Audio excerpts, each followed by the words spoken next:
Toyota, Toyota. That I cannot do. Mafia movies are pretty cool. I mean, don't you just love watching a man with a loving wife and kids get brutally gunned down because he forgot 32 cents out of his $1 million debt? Absolute cinema. And others must share the same opinion, because it seems every movie nowadays can't go without referencing something you would have seen in your typical mafia movie. The genre is really important for directors because it forces them to put effort into film aspects rather than just forcing your unpaid slave editors to make the whole film for you. But that's not what we're here to talk about. It was hard to know who was more crazy.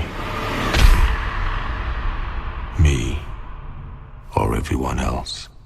Mad Max Fury Road is an accurate representation of if America and Australia mixed. The movie takes place 50 years after the apocalypse in the middle of the wasteland in Aussie.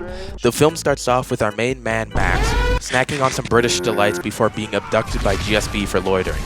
The group that captured our protagonist is called the War Boys, and they're being led by knockoff Darth Vader, aka Immortan Joe. In a turn of events, his wives, which he was doing some absolutely diabolical things to, got stolen from him. This causes him to bring out his entire army in an effort to catch them.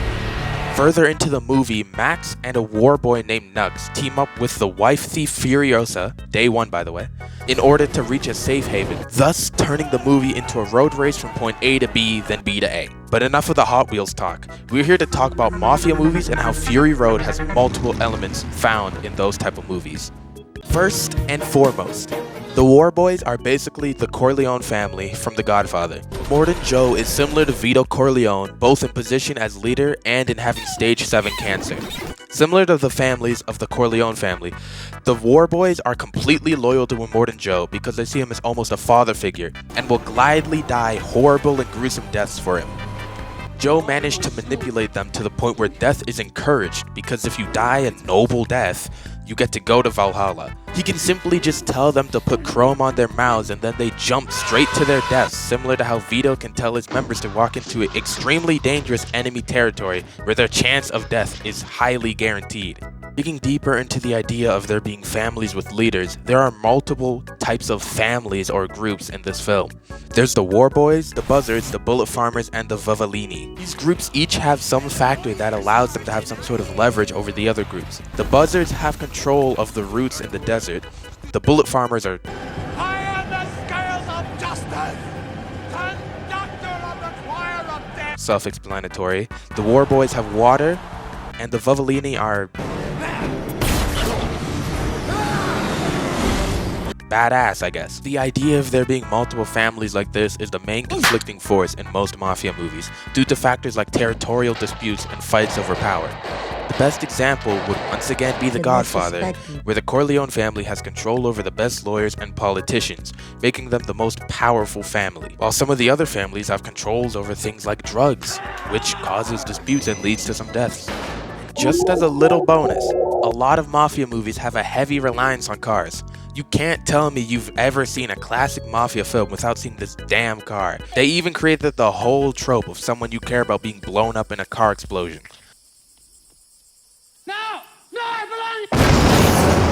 So you can clearly see the use of Hot Wheels looking cars in Fury Road as another leading connection to mafia films. In conclusion, it shares striking similarities with mafia movies in its narrative and characteristic elements. The War Boys, led by Immortan Joe, mirror the loyalty and familial ties found in mafia families like the Corleones from The Godfather. Their dying loyalty to their leader and their willingness to sacrifice themselves for him reflect the same values seen in mafia films, which have non-related family members laying down their lives for their don. Furthermore, the presence of multiple factions wrestling for control and power in the film echoes the territorial disputes and power struggles central to many mafia narratives. The various groups in this film, each with their own resources and strengths, battle for control, much like the rival families in mafia movies. Lastly, film's heavy reliance on car-related action sequences is similar to the car-driven scenes in most mafia films, which further drives the connection between Fury Road and the mafia genre. So next time you watch Fury Road, try to see beyond the fact that the movie is peak, and you might just find a story that echoes the themes and dynamic classics of mafia cinema.